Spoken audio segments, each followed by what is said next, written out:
reflitamos juntos. Esse momento é para juntos refletirmos sobre a palavra de Deus e a nossa caminhada com Cristo. Essas reflexões são escritas após as minhas meditações da liturgia diária. Peço àqueles que gostarem desse momento reflexivo que dê o seu joinha e compartilhem para que possa chegar a mais pessoas.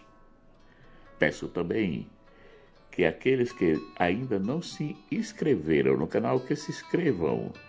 Assim podem nos ajudar a nos mantermos ativos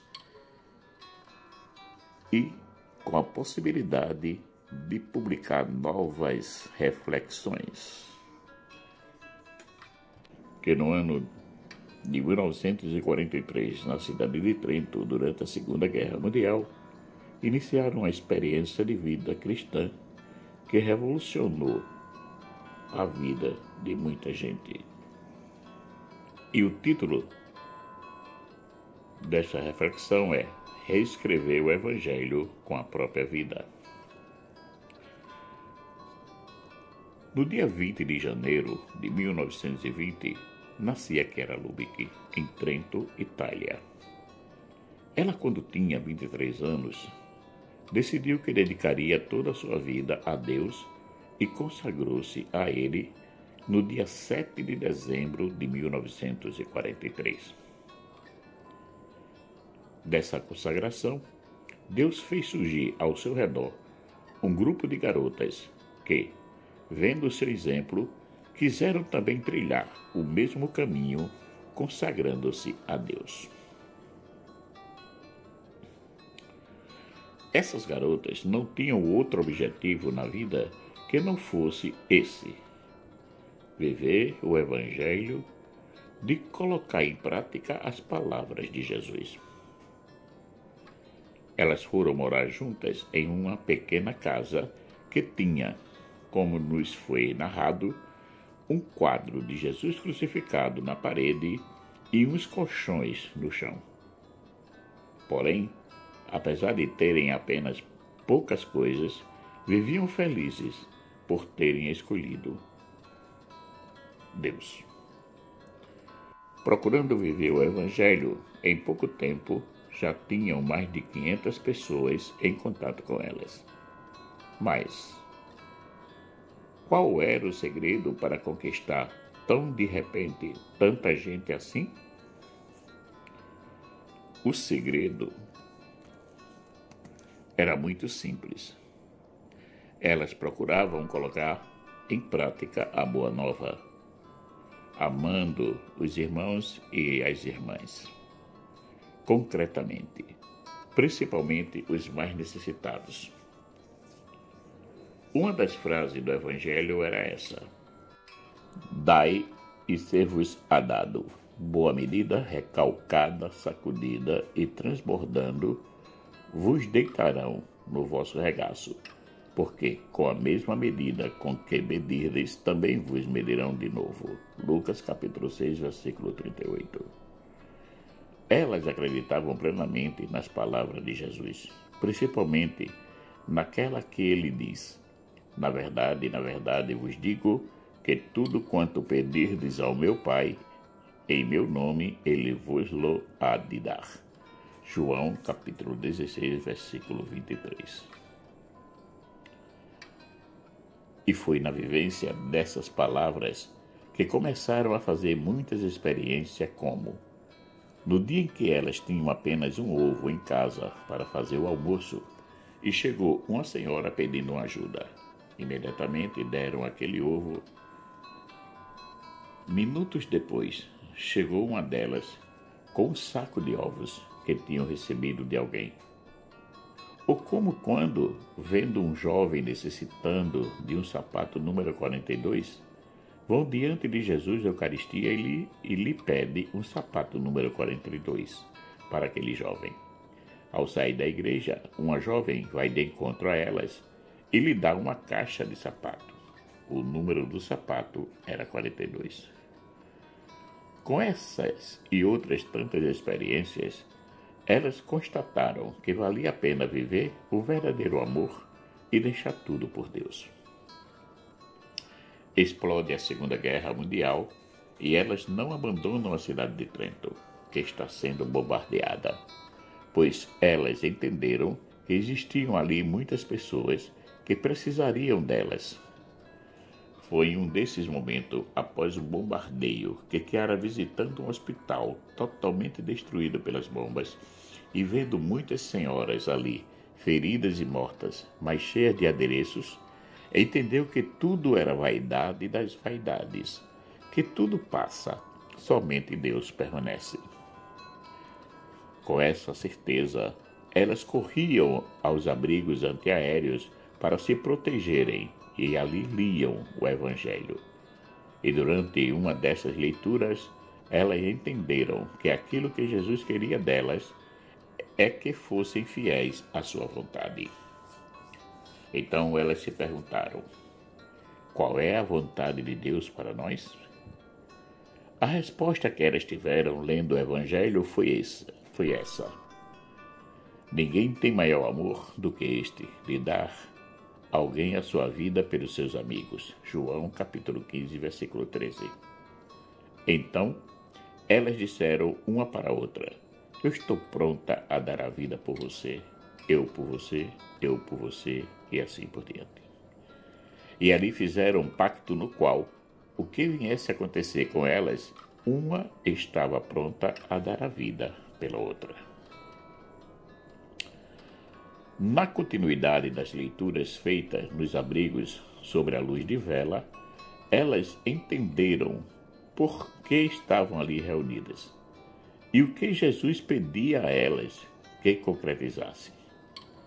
Para que todos sejam um, como tu, ó Pai, o és em mim, e eu em ti, que também eles sejam um em nós, para que o mundo creia que tu me enviaste. João capítulo 17, versículo 21. Elas entenderam que nasceram para viver aquelas palavras. Com o passar do tempo, elas viram que tinha nascido uma comunidade ao redor delas e que tinham como carisma viver pela unidade, isto é, pelo que todos sejam um.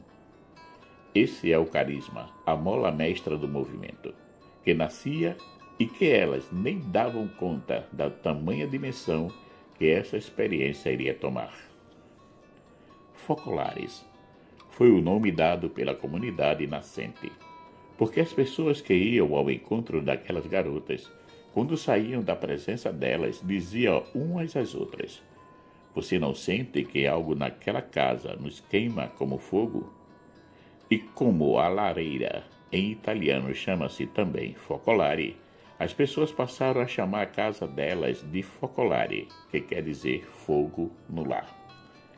O fogo que fazia arder os corações de todos que visitavam aquela casa era o amor que existia entre elas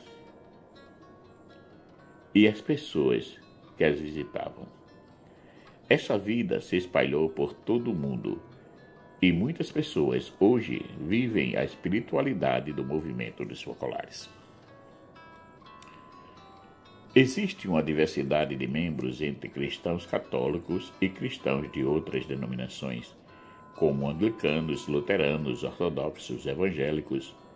Participam também pessoas de religiões não cristãs, e até mesmo pessoas que dizem não ter um referencial religioso, mas querem dividir com o movimento a realização dos que todos sejam um. Um dia, uma jovem perguntou a Chiara o que deveria fazer para segui-la.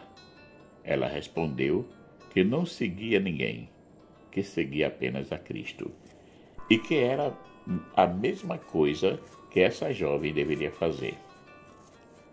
Agora, para que possamos realizar isso que Chiara aconselhou a jovem fazer, é preciso que sejamos convictos daquilo que queremos. E essa convicção só a teremos se nos convertermos verdadeiramente ao Evangelho, isto é, se nos tornarmos novas criaturas. Paulo, na carta aos Colossenses, nos convida a sermos nova criatura.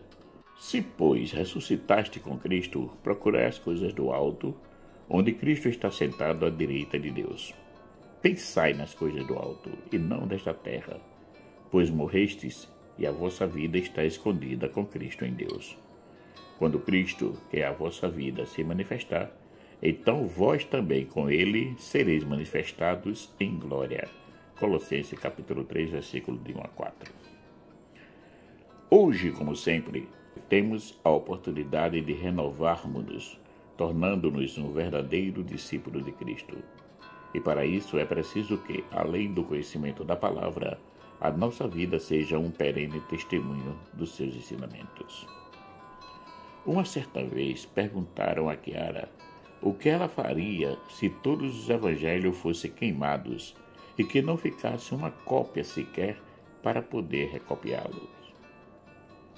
Ela respondeu: eu aprendi que deveria reescrevê-los com a minha vida, que as minhas ações e as minhas atitudes fossem verdadeiros testemunhos de Cristo. É um compromisso muito sério reescrever os evangelhos com a própria vida. Mas como Paulo nos disse, assim que, se alguém está em Cristo, nova criatura é, as coisas velhas já passaram, eis que tudo se faz novo. 2 Coríntios capítulo 5, versículo 17. Então, se conseguimos ser coerentes com a palavra de Deus, nova criatura somos. Portanto, uma vida nova em Cristo nós teremos. Vivendo os ensinamentos de Cristo todos os dias, nos tornamos um evangelho vivo, fazendo assim com que os outros consigam viver também esses mesmos ensinamentos, através do nosso testemunho. É um senhor empenho, porém, não é impossível realizá-lo.